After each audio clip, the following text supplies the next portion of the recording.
right, thanks, Miranda. Father's Day is right around the corner, and nothing says I love you, Dad, like a nice bottle of booze. Also good for your father-in-law as well. But if you need some good stories to go with your favorite whiskey, may I recommend Bourbon Empire, Bourbon Empire. I haven't had any bourbon yet today.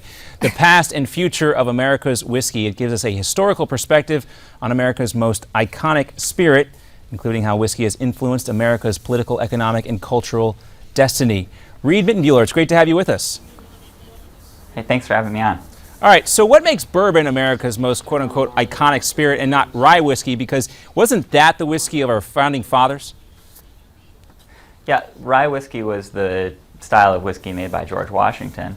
But as you see people migrating into the frontier, they move into areas where corn is a little more prevalent. You see corn coming into the mix, and that's the standard recipe for bourbon. It's primarily made of corn. It's fermented and distilled and aged in a charred new oak barrel. But in a lot of ways too, you know, this product, it's had a profound influence on the political, economic, cultural history of the country, be it the whiskey rebellion of George Washington's presidency. That was a major source of tax revenue for the federal government.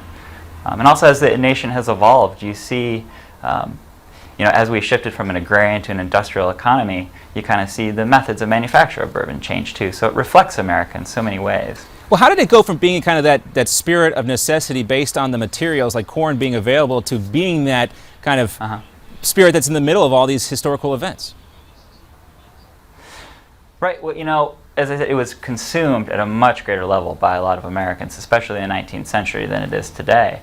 So as I said before, you know, it's tax revenue. There was a period in American history around 1890 or so where spirits were responsible for almost half of government revenue through taxes, be it tariffs or, you know, taxes on domestic versions of the product.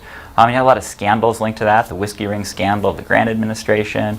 The industry was huge, and at one point it had attempted to form a cartel, similar to the way that Standard Oil had attempted to form a cartel. So it weaves its way into all these corners of the nation's history that, in the book, I thought were just fascinating to explore. It is fascinating, and you look at how, when something is taxed in that way, how it can be so vulnerable to this type of corruption that we saw so often in history dealing with bourbon. I wanted to ask you too, in more modern times, we hear reports of things like this Pappy Van Winkle heist, Buffalo Trace whiskey getting stolen there, and there are supposedly shortages of this very special type of bourbon. Now, if you want to get one for your father for Father's Day, you're probably not going to have much luck, but when I go to the liquor store, and we actually have these big box liquor stores now, I do see plenty of bourbon on the shelves. What do we make of these so-called shortages?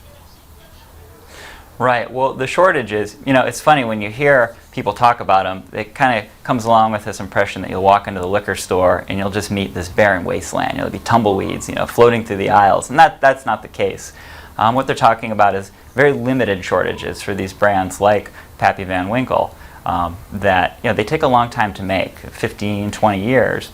And 15 or 20 years ago, these producers, they didn't anticipate that the demand would be so high today. It takes a long time to make it, so they've got to get more into production so that they can fill that supply. Oh, so maybe this, not the best whiskey, but maybe just the best marketing when it comes to Pappy Van Winkle, maybe a little bit.